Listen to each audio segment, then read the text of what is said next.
नमस्कार, मैं योगाचार्य वीरेंद्र। इस वीडियो में मैं आपको बताऊंगा न्यूरोजेनिक बाउल के लिए हम कौन से योगा पोस्चर कर सकते हैं जिनसे हम अपने न्यूरोजेनिक बाउल को ठीक कर सकते हैं।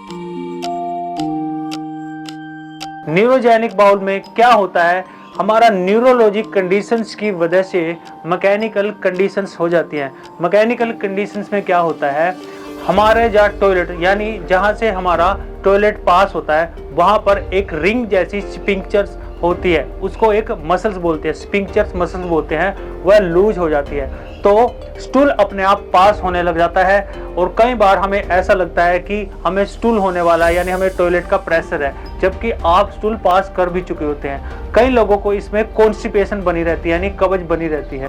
तो मेरी इस वीडियो सीरीज का ये तीसरा वीडियो है, जिसमें मैंने पहले वीडियो में आपको बताया था आयुर्वेदिक मेडिसिन के बारे में और आयुर्वेदिक थेरेपीज के बारे में। नेक्स्ट वीडियो में मैंने आपको बताया था लाइफस्टाइल के बारे में और डाइट के बारे में। इस वीडियो में मैं आपको बताऊंगा योगा के बारे में, कौन कौन से ऐसे योगा पोस्चर हैं, मेडिटेशन है या प्राणायाम है जिनसे आप न्यूरोजेनिक बाउल को ठीक करने में बहुत बड़ी हेल्प ले सकते हैं। और यह बात बिल्कुल 100% सच है कि योगा यदि आप कॉन्टिन्यूसली रेगुलरली करते हैं तो आपको इस कंडीशन में बेहद ज्यादा फायदे मिलने वाले हैं, यानी आपकी जो ठीक होने की स्पीड है कई गुना बढ़ जाएगी। मैंने बहुत सारे लोगों को योगा के द्वारा और आयुर्वेदिक मेडिसिन के द्वारा न्यूरोजेनिक बाउल की समस्या ठीक की है। तो सबसे पहले हमें करना क्या है, सबसे पहले हमें लगाना है महाबंध। योग में 3 प्रकार के बंध होते हैं, मूल बंध होता है, उड़ियन बंध होता है और जालंधर बंध होता है। और इन तीनों को एक साथ हम लगाते हैं, उसको हम बोलते हैं महाबंध। मूल यानी हमारा जो गुदा द्वार होता है जहां से हम स्टूल पास करते हैं, उस एरिया को हमने इस प्रकार से खींच लेना है। उसके बाद ये जो एरिया है यानी हमारा जो पेट है उधर है, उसको हम उड़ियन कहते हैं। और हमारा जो गला है इस स्थान को हम जलंधर कहते हैं। और यहाँ पर हम जो बंद लगाते हैं उनको भी हम इन्हीं नाम से जानते हैं। तो इसको अभ्यास कैसे करना है और कितनी देर तक करना है। सबसे पहले हम सांस को इस प्रकार से पहले निकाल देंगे, बाहर छोड़ देंगे, पेट को पूरा खाली कर लेंगे। अब अपने गुदा द्वार को आपने बिल्कुल संकुचित कर लेना है। अब पेट को बिल्कुल अंदर और थोड़ी को यहाँ।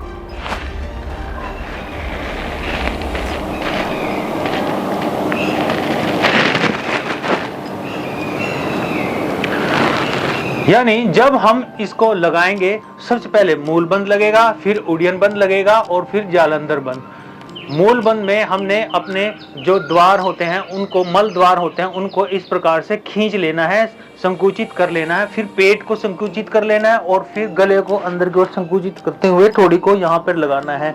और जब इस बंद को हम खोलेंगे तो कैसे खोलेंगे, पहले हम जालंधर बंद खोलेंगे, फिर उड़ियन बंद खोलेंगे और फिर मूल बंद को। तो इसको करना कितनी देर है, जितनी देर तक आप अपनी सांस को बाहर की ओर रोक सकते हैं, यानी बाह्य कुंभक में रोक सकते हैं, तो इतनी देर तक यथाशक्ति आपने इसको करना है। कोई इसको 20 सेकंड तक रोक सकता है, कोई इसको 40 सेकंड तक और कोई इसको 1 मिनट तक भी या उससे ज्यादा देर तक भी। आपने बहुत ज्यादा देर तक ट्राई नहीं करनी है, जितना आप आराम से कंफर्टेबली कर सकते हैं। तो इसको करना कितनी बार है, स्टार्टिंग में आप इसको 3 बार कीजिए। तो ये हो गया मूल बंद। अब मैं आपको बताऊंगा योगा पोस्चर इसमें कैसे करने हैं। तो सबसे पहला जो हम योगा पोस्चर करेंगे वो करेंगे अर्ध मस्तेंद्र आसन, जो कि बिल्कुल आसान सा योगा पोस्चर होता है, उसको कोई भी कर सकता है बड़ी इजीली। इसमें हम इस प्रकार से दंड आसन में बैठते हैं, दोनों पांव एकदम सीधे। फिर हमने लेफ्ट पांव को इस प्रकार से मोड़ लेना है और अपने यहाँ पर गुदा द्वार पर इस एड़ी को टच करके रखना है। फिर हमने दूसरे पांव को इस प्रकार से फोल्ड कर लेना है और यहाँ तक इसको रखना है। लेफ्ट आर्म को हम इस साइड लेके आएंगे और इस प्रकार से जो हमारा दूसरा हाथ है यानी राइट हैंड, उसको हम रीढ़ की हड्डी में इस प्रकार से रखेंगे और इस प्रकार से हम पोस्चर करेंगे और पीछे की ओर टर्न करेंगे। फिर हम इसको दूसरी साइड करेंगे, हमने इस प्रकार से पांव रखना है, चलो कोई नहीं, ऐसे, और ये हाथ ऐसे, ये एक हाथ रीढ़ की हड्डी में पीछे की ओर और इस प्रकार से टर्न हो जाना है।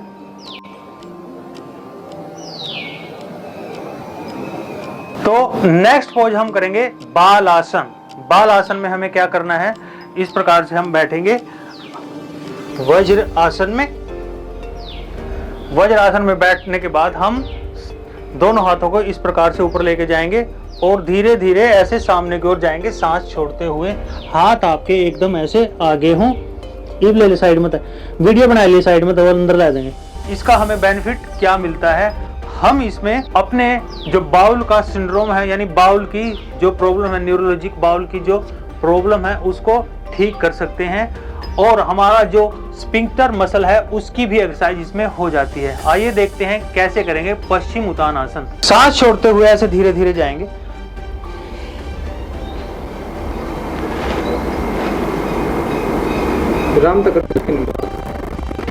और अब धीरे धीरे वापिस सांस लेते हुए। तो इस प्रकार से आपने पश्चिम उत्तानासन करना है। पश्चिम उत्तानासन में आपके लेग्स नीचे से एकदम सीधे रहेंगे, आपने घुटनों को इस प्रकार से मोड़ना नहीं है। अब मैं आपको बताऊंगा पवन मुक्तासन। पवन मुक्तासन को हम कैसे करेंगे, इस प्रकार से दंडासन में बैठने के बाद हम धीरे धीरे मैट पर सीधे लेट जाएंगे और लेफ्ट पांव को हमने इस प्रकार से फोल्ड कर लेना है और सांस छोड़ते हुए अपने घुटनों को अपनी चिन से लगाना है, या फिर ऐसा कह सकते हैं अपनी चिन को घुटनों से लगाना है। और फिर इसको हमने चेंज करना है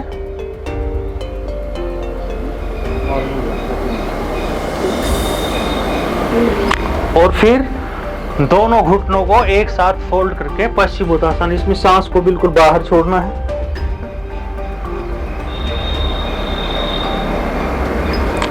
और फिर इसको हम रिलैक्स करेंगे।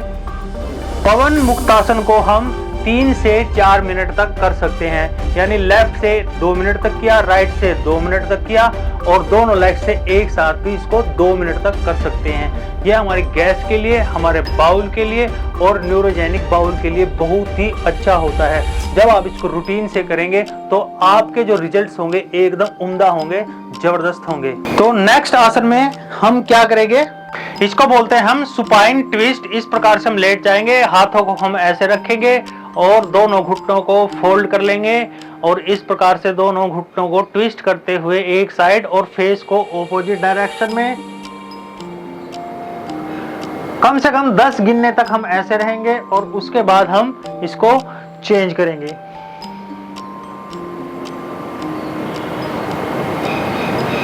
तो अब रिलैक्स, इसको हम 10 बार इधर, 10 बार इधर और 10-10 गिनने तक रोक सकते हैं। बड़े पेशेंस के साथ आपने सुपाइन ट्विस्ट को करना है, यह भी आपके बाउल में बहुत ही फायदा आपको पहुंचाएगा। तो ये 5 से 6 आसन मैंने आपको बताए हैं जो आपके न्यूरोजेनिक बाउल में बेहद फायदा आपको पहुंचाएंगे। अब हम करेंगे प्राणायाम। प्राणायाम हम क्यों करते हैं, अपने न्यूरोलॉजिकल सिस्टम पर काम करने के लिए, क्योंकि हमारे प्राणों का, हमारे प्राणायाम का न्यूरोलॉजिकल सिस्टम पर, यानी हमारे ब्रेन पर, हमारे तंत्रिका तंत्र पर, नर्वस सिस्टम पर बहुत ही अच्छा और पॉजिटिव प्रभाव पड़ता है। तो सबसे पहले हम करेंगे नाड़ी शोधन प्राणायाम। नाड़ी शोधन प्राणायाम हम कैसे कर सकते हैं, हम इस प्रकार से करेंगे, जैसे हमने सांस लिया 5 गिनने तक, उसके बाद उसको होल्ड रखा 10 गिनने तक और उसके बाद उसको छोड़ा फिर 5 गिनने तक। इसमें आपका पूरा ध्यान आपकी श्वासों पर लग जाता है। फिर आपने इसको रिपीट करना है दूसरी साइड से। 5 गिनने तक सांस लिया, 10 गिनने तक होल्ड रखा, फिर 5 गिनने तक धीरे धीरे छोड़ा। तो इस नाड़ी शोधन प्राणायाम को, नाड़ी का अर्थ होता है हमारी नाड़ियां यानी हमारी नर्व्स, उनको शुद्ध करने का, उनको परिपक्व करने का, स्ट्रॉन्ग करने का, रिपेयर करने का काम करता है। तो इसको हम 5 मिनट तक कर सकते हैं।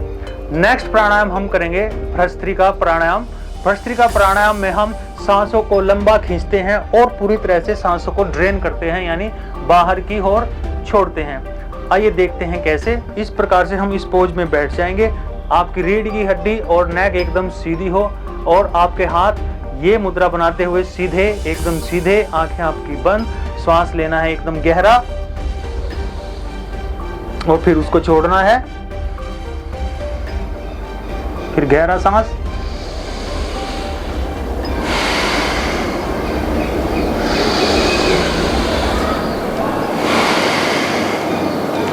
इस प्रकार से आपने मध्यम गति में भस्त्रिका प्राणायाम को करना है। यदि आप अच्छे अभ्यासी हैं तो इसको थोड़ा तेज भी कर सकते हैं, इस प्रकार।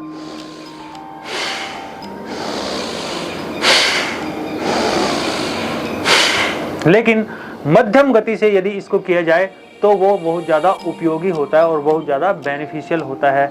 तीसरा प्राणायाम हम करेंगे भ्रामरी प्राणायाम। भ्रामरी प्राणायाम को हम कैसे करेंगे? भ्रामरी यानी भंवरा, इसमें हम अपनी कपाल में गुंजन पैदा करेंगे। इसको करने के लिए हम क्या करेंगे, अपने दोनों अंगूठों से जो हमारे कान की लिड होती हैं इनको हम ढक लेंगे, फिर यहाँ पर रखेंगे और ये ऊपर वाली 2 उंगलियां यहाँ पर, नीचे वाली 2 उंगलियां यहाँ पर नोज पर। आंखें आपकी टच ना हो उंगलियों के साथ, कान आपने बंद करने हैं। सांस लंबा लेते हुए आपने मुंह को बंद रखते हुए ओमकार का गुंजन करना है और वो ओमकार आपको यहां महसूस होना चाहिए। इसको हम 5 से 11 बार कर सकते हैं ऐसे।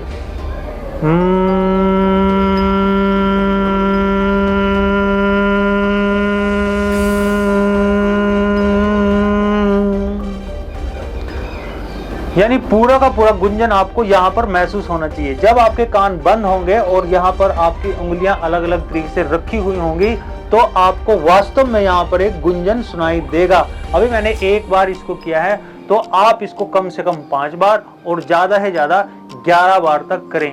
इससे आपका ब्रेन है, जो न्यूरोलॉजिकल सिस्टम है, वो रिलैक्स होगा। तो इस प्रकार से आप आसन, मूलबंध आसन और प्राणायाम से अपने आप को ठीक कर सकते हैं।